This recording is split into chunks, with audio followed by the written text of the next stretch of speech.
Aloha and welcome to the G'day Sally show. I'm Sally Squires, entertaining the world. So tonight I'm going to read another story in my book, Footsteps to Fairy Forest.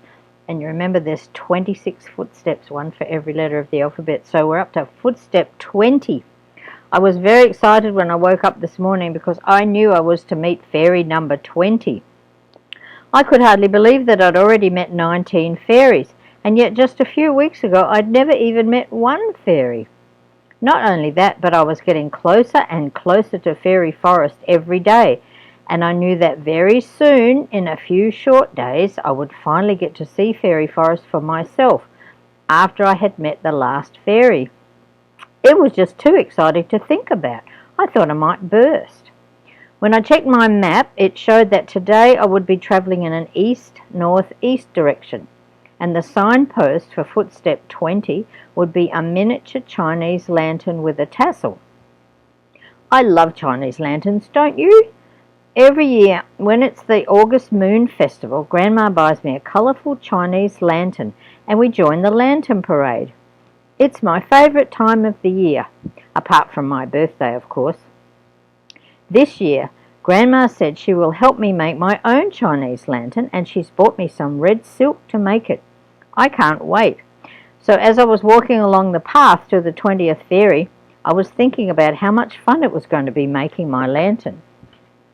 And then I heard someone laughing. I was really annoyed that anyone would be laughing at me. But when I looked up at the tree branch where the laughter was coming from, I could see that it wasn't a person, it was a bird. It was a jolly kookaburra, laughing and laughing. Some people call them laughing jackasses, but I think that's a bit rude. They are a fun bird though, and this one had me laughing too. I wasn't watching where I was going, and I almost fell over a big tree stump in the path. But luckily I put my bucket down just in time to save me from a tumble. Then that jolly bird started laughing again, and I thought that this time it was laughing at me because I nearly fell over. I was cross with it, and I almost threw a flower at it to annoy it. But then I relaxed and realised that it was just laughing because it likes to laugh. It wasn't really laughing at me. But then I started to wonder if, in all that laughing, I had missed seeing the Chinese lantern. So I looked back along the path, but I couldn't see anything that looked like a tiny Chinese lantern. And suddenly the kookaburra flew off. Just after that, something fell out of the tree that was right on the side of the path. And when I went to see what had fallen, I could see something bright red on the path. Blow me down if it wasn't the tiny Chinese lantern I'd been looking for. I got out my spade and dug down until I found the stone-marked footstep 20. I could hardly wait to see which fairy I was to meet. I sat down under the shade of the big tree and waited. Very soon I could see a bright red and purple flash of light, and then the fairy landed in my lap. I was amazed to see that she had a tiny baby fairy with her too. She said she was TALANOSKA, the fairy of all children, and then I fell asleep. So you know what happens when she falls asleep. We get the story of the fairy she's just met. So this is about TALANOSKA, the fairy of all children. TALANOSKA flew all over the surrounding villages and towns and across the fields and meadows. She could see that there were many children playing in their backyards and in the fields and meadows, but lately there had been no children coming to visit the fairies in Fairy Forest. She was upset and worried. What had happened to stop the visits by the children, she wondered. In the past, whenever a child entered Fairy Forest underneath the rainbow-coloured welcome archway, the magic archway had detected each child's wishes and dreams. These were recorded in the giant dream wishing tree in the centre of Fairy Forest, and every day each fairy would pluck a child's wishes and dreams off the tree and make sure they were fulfilled. TALANOSKA, as the fairy of all children, was in charge of seeing that all the children's wishes and dreams came true. But lately there had been no visits from children to Fairy Forest, so the giant dream wishing tree was empty, and there were no wishes and dreams to come true. And that made TALANOSKA very sad. Why were the children not coming to visit? Didn't children believe in fairies anymore? If so, that would be a very unhappy state of affairs. Why, if no one believed in fairies anymore, all the fairies in Fairy Forest might even disappear. And that would be a calamity, don't you think? After all, not only do children's wishes and dreams come true, but if they're sick, they're cured. If they're unhappy, they smile again. If they are hungry, they are fed. If they are thirsty, they drink special fairy brew. If they are lonely, Talanoska herself tells them special fairy stories, and all the fairies gather round to dance and sing. Sometimes they are orphans, and the fairy waves her magic wand and says a spell for them to find a new family. So Talanoska was very worried that there were no children coming to Fairy Forest anymore. She was worried that something or someone was stopping them. She was more worried that children didn't believe in fairies anymore, and so they're not even venturing to Fairy Forest, not even looking for Fairy Forest, and not trying to discover fairies at the bottoms of their gardens anymore. That would be very sad, thinks Talanoska, for children not to believe in fairies anymore. She knows that there is one fairy who may be able to help her find out what is happening. So as soon as the sun is up, Talanoska decides to go and visit the fairy who may have an answer. Now, as you know, Yastaramta is the meditating fairy, so Talanoska flew silently through the shady glade that led to Yastaramta's green grassy meditation mat. Talanoska found her floating above her meditation mat with her eyes firmly shut. She waited, as she did not want to disturb Yastaramta's meditative mood. With her eyes still shut, Yastaramta said, "You are wondering why no children are coming to Fairy Forest anymore, and you are worried that children do not believe in fairies anymore. Isn't that so, dear Talanoska?" Talanoska, the fairy of all children, nodded her head sadly. "Yes, that is why I'm worried," she said. Yastaramta kept her eyes shut as she spoke. "I see an evil cloud of sadness and a lack of love," she said.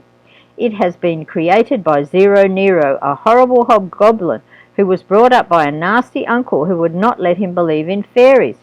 So Zero Nero thinks that no child should believe in fairies, and they should not go looking for fairies in Fairy Forest. He has cast a spell over the forest so that no child will be able to enter it, and this was his spell.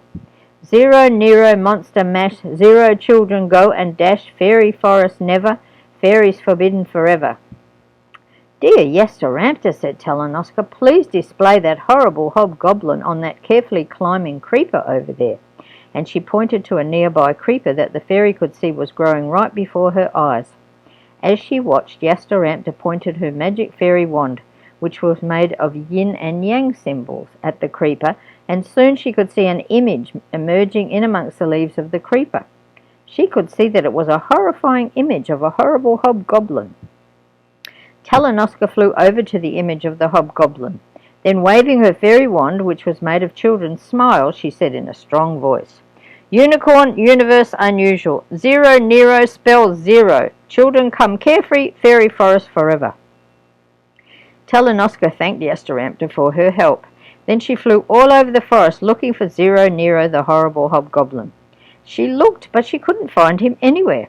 So the fairy realized that she must fly outside of the forest looking for him. After searching through many fields and over hills and across streams, finally she found him fast asleep in a dark stone cave.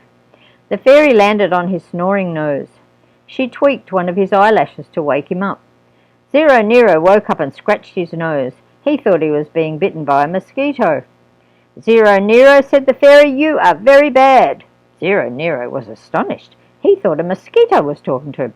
"How can a mosquito talk?" he said out loud. The fairy flew right up to his left eye. "I am not a mosquito," she said. "I am a fairy, and I'm very cross with you."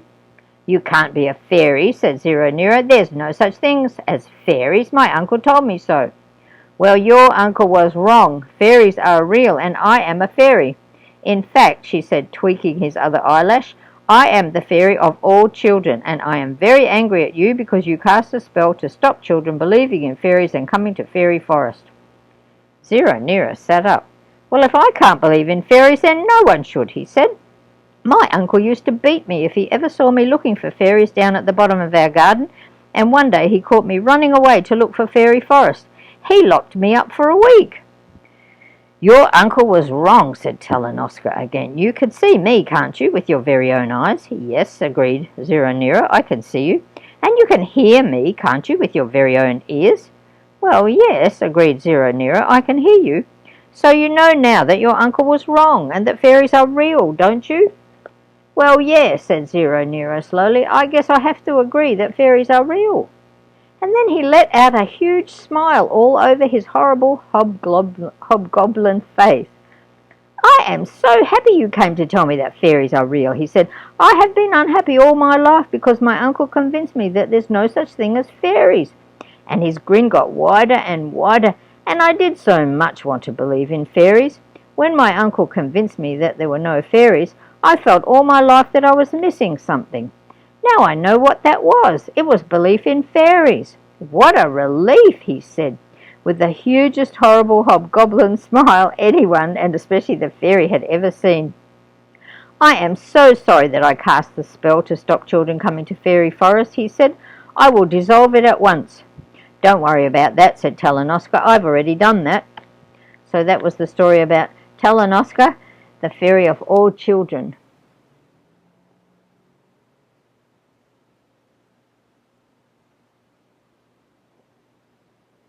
You know, Hawaii is a microcosm of the world, with people here from all over the world. And Noa Noa Hawaii is a microcosm of the traditional arts of the world, with beautiful patterns from many countries. They've been in business for more than 40 years with wonderful Hawaii-designed batik clothing. Their hand-dyed and handmade clothes have patterns that are based on traditional kapa and tapa designs from Hawaii, Polynesia, Micronesia, Indonesia, even New Zealand and Africa. So check out the wonderful items that Noa Noa has on their website, www.noanoahawaii.com.